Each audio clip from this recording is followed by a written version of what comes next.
JCERT के DG school में आपका स्वागत है।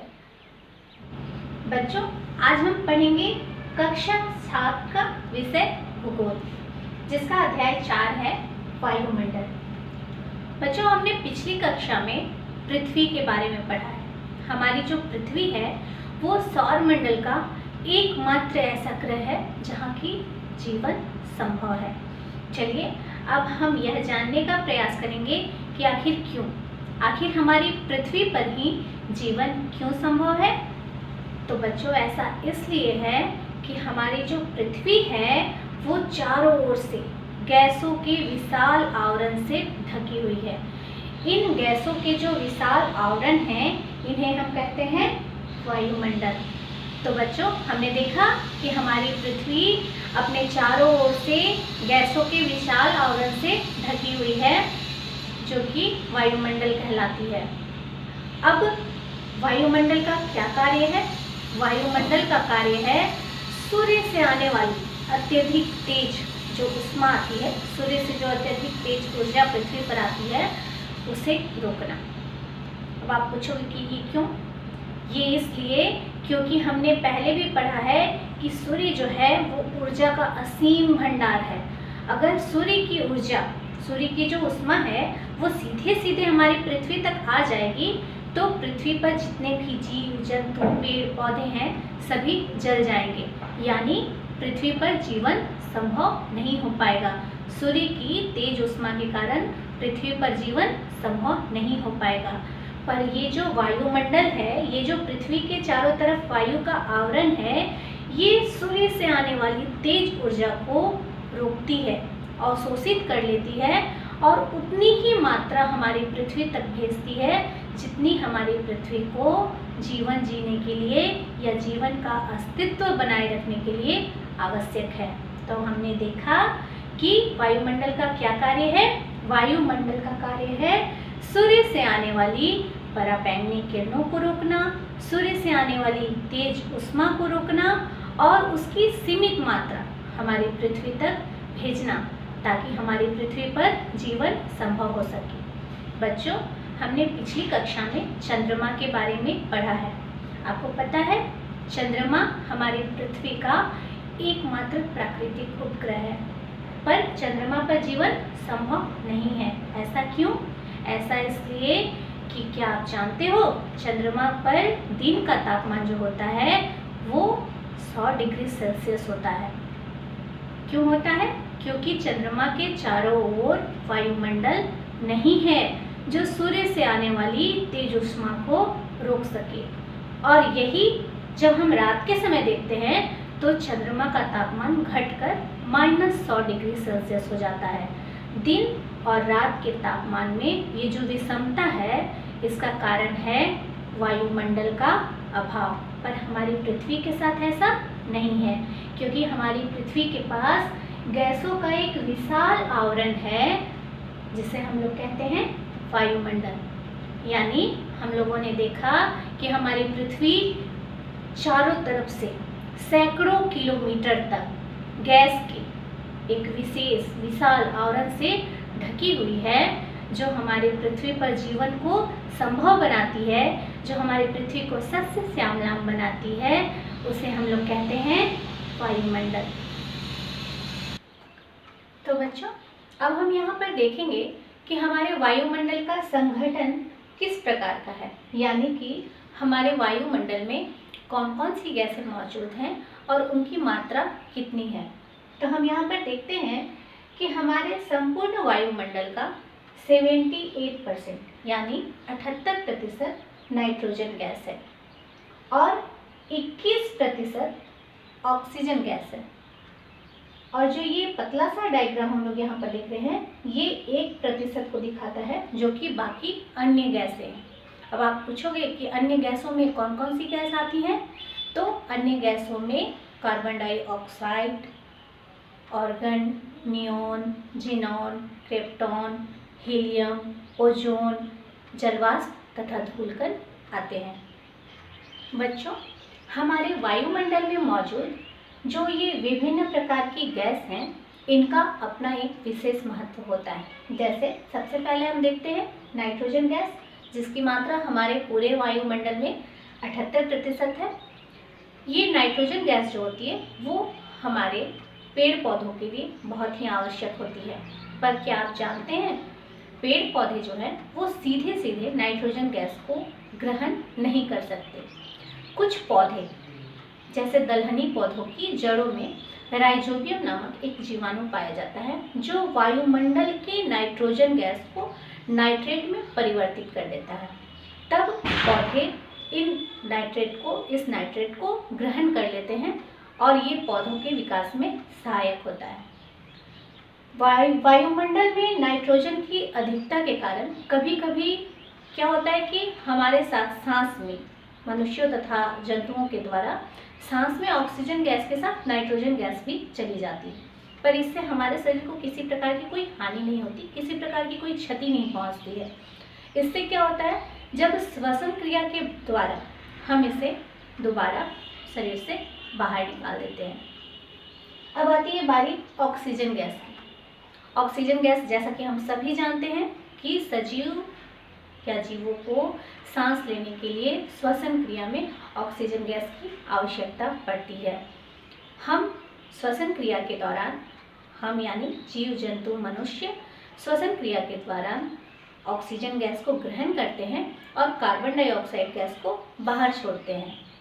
इसके विपरीत पौधे जब प्रकाश संश्लेषण की क्रिया करते हैं, जैसा कि आपने अपने विज्ञान की पुस्तकों में पढ़ा होगा कि प्रकाश संश्लेषण की क्रिया क्या होती है, तो प्रकाश संश्लेषण की क्रिया में पौधे अपने लिए भोजन बनाते हैं। तो इस कार्य में वो कार्बन डाइऑक्साइड गैस को ग्रहण करते हैं तथा ऑक्सीजन गैस को छोड़ते हैं। तो इस प्रकार हम देखते हैं कि जीव जंतु तथा पौधों में ये गैसों का जो आदान प्रदान की अन्योन्य क्रिया है ये अनवरत चलते रहती है, जिसके कारण वायुमंडल में इन दो गैसों का, कार्बन डाइऑक्साइड और ऑक्सीजन दोनों का संतुलन बना रहता है। संतुलन यानी जितनी मात्रा हमारे वायुमंडल में जिस गैस की होनी चाहिए वो बनी रहती है। पर अभी के समय में ऐसा हो रहा है कि इन गैसों का संतुलन कुछ बिगड़ रहा है। अब आप पूछोगे कि वो कैसे? तो बच्चों, हम जानते हैं कि नगरीकरण का कार्य बहुत तेज़ी से बढ़ रहा है, यानी जंगलों की सफाई हो रही है, अंधाधुंध कटाई हो रही है पेड़ पौधों की। उससे क्या हो रहा है, उससे पेड़ पौधों की मात्रा घटती जा रही है, जिससे वायुमंडल में कार्बन डाइऑक्साइड गैस की मात्रा भी बढ़ रही है, जिससे हमारे प्रकृति को भारी नुकसान का सामना करना पड़ रहा है। यहाँ तक कि हम मोटर वाहनों आदि का, जीवाश्म ईंधनों आदि का बहुत ज़्यादा प्रयोग कर रहे हैं, कल कारखानों आदि का प्रयोग कर रहे हैं, जिससे प्रदूषित धुएं निकलते हैं जिनमें कार्बन डाइऑक्साइड की मात्रा ज़्यादा होती है, जो हमारे वायुमंडल को दूषित कर रही है, जिससे हमारे वायुमंडल को प्रदूषण का सामना करना पड़ रहा है। तो हमने देखा कि जब कल कारखानों और मोटर गाड़ी के धुएं से वायुमंडल में कार्बन डाइऑक्साइड गैस का स्तर बढ़ता है, तब ग्रीन हाउस प्रभाव के द्वारा पृथ्वी का तापमान बढ़ता है। अब बच्चों, आप पूछोगे कि ग्रीन हाउस प्रभाव क्या है? तो ग्रीन हाउस गैसों में कार्बन डाइऑक्साइड, कार्बन मोनोऑक्साइड आदि गैसें आती हैं जिनमें ताप अवशोषित करने की क्षमता ज़्यादा होती है, और जब ये गैसें वायुमंडल में ज़्यादा मात्रा में हो जाती हैं तो ताप को अवशोषित करते जाती हैं, जिससे हमारे वायुमंडल का तापमान बढ़ते जाता है। इसे भूमंडलीय तापन या ग्लोबल वार्मिंग के नाम से भी जानते हैं। आज ग्लोबल वार्मिंग के कारण ही ग्लेशियर पिघल रहे हैं तथा कई द्वीप जलमग्न होते जा रहे हैं। तो बच्चों, अभी हम लोगों ने पढ़ा वायुमंडल का संघटन। अब हम देखेंगे वायुमंडल की संरचना। जैसा कि बच्चों हमने जाना कि वायुमंडल में विभिन्न गैसों का मिश्रण है, यानी विभिन्न गैसों को मिलाने से वायुमंडल का निर्माण हुआ है। वायुमंडल को हम 5 परतों में बांटते हैं, और वायुमंडल के जो विभिन्न परत हैं वो उनमें पाई जाने वाली गैसों के गुण, धर्म, स्वभाव, तापमान के अनुसार उस परत का भी अपना गुण है। जैसे सबसे पहले हम लोग देखते हैं क्षोभ मंडल। क्षोभ मंडल बच्चों पृथ्वी से 8 किलोमीटर से लेकर के 18 किलोमीटर तक के आवरण को वायुमंडल का क्षोभ मंडल आवरण कहते हैं। इसकी औसत ऊंचाई कितनी हुई? लगभग 20 किलोमीटर। जितनी भी मौसम संबंधी घटनाएं होती हैं, चाहे वो ओलावृष्टि हो, हिमपात हो, मेघ गर्जन हो, बारिश हो, तड़ित हो, जितनी भी मौसम संबंधी घटनाएं होती हैं सारी इसी मंडल में घटित होती हैं। जैसे हम पृथ्वी की सीमा से वायुमंडल में ऊपर की ओर उठते हैं तो पर 1000 मीटर की ऊंचाई पर 6.5 डिग्री सेल्सियस के तापमान में गिरावट आती है, यानी तापमान कम होता है। इसे हम कहते हैं सामान्य ताप ह्रास दर। इसे हम इस तरह से भी देख सकते हैं कि प्रति 165 मीटर की ऊंचाई पे 1 डिग्री सेल्सियस तापमान कम होता है। तो बच्चों अब हम अगले तापमंडल के बारे में देखेंगे। अगला वायुमंडल का परत है जिसे हम लोग जानते हैं समतापमंडल के नाम से। क्षोभ मंडल और समतापमंडल के बीच की सीमा रेखा को हम लोग क्षोभ सीमा के नाम से जानते हैं, जिसकी ऊंचाई 1.5 किलोमीटर से 2 किलोमीटर तक होती है। तो हमने देखा कि क्षोभ मंडल के ऊपर के मंडल को हम लोग कहते हैं समतापमंडल। यह पृथ्वी से लगभग 50 किलोमीटर की ऊंचाई तक पाया जाता है। इस मंडल में मौसमी घटनाएं स्थगित रहती हैं, यानी जितनी भी मौसमी घटनाएं क्षोभ मंडल में घटित होती थी वो समतापमंडल में नहीं होती हैं। इस मंडल का तापमान स्थिर होता है। यही कारण है कि हवाई जहाज चलाने के लिए यह मंडल सबसे उपयुक्त होता है। की एक और विशेषता है, इस मंडल में ओजोन गैस की एक मोटी सी परत पाई जाती है, जिसके कारण हम लोग समतापमंडल को ओजोन मंडल के नाम से भी जानते हैं। इस ओजोन मंडल का क्या काम है बच्चों, आपको पता है? इस ओजोन मंडल का काम है सूरज से आने वाली पराबैंगनी किरणों को, हानिकारक तरंगों को पृथ्वी पर आने से रोकना। ये सूर्य से आने वाली विकिरण विधि के द्वारा सूर्य से जो पराबैंगनी किरणें पृथ्वी तक आती हैं उनको वहीं पर रोक लेती है। ओजोन की परत जो है वो उन पराबैंगनी किरणों को अवशोषित कर लेती है ताकि पृथ्वी उसके हानिकारक प्रभाव से बच सके। तो इस प्रकार हम देखते हैं कि ओजोन मंडल जो है, जो समताप मंडल का एक बहुत बड़ा भाग है, वो हमारी पृथ्वी के लिए, हमारे वायुमंडल का बहुत ही महत्वपूर्ण हिस्सा है।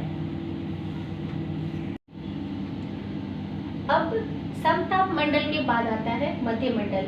इसकी ऊंचाई धरती से 80 किलोमीटर तक मानी जाती है।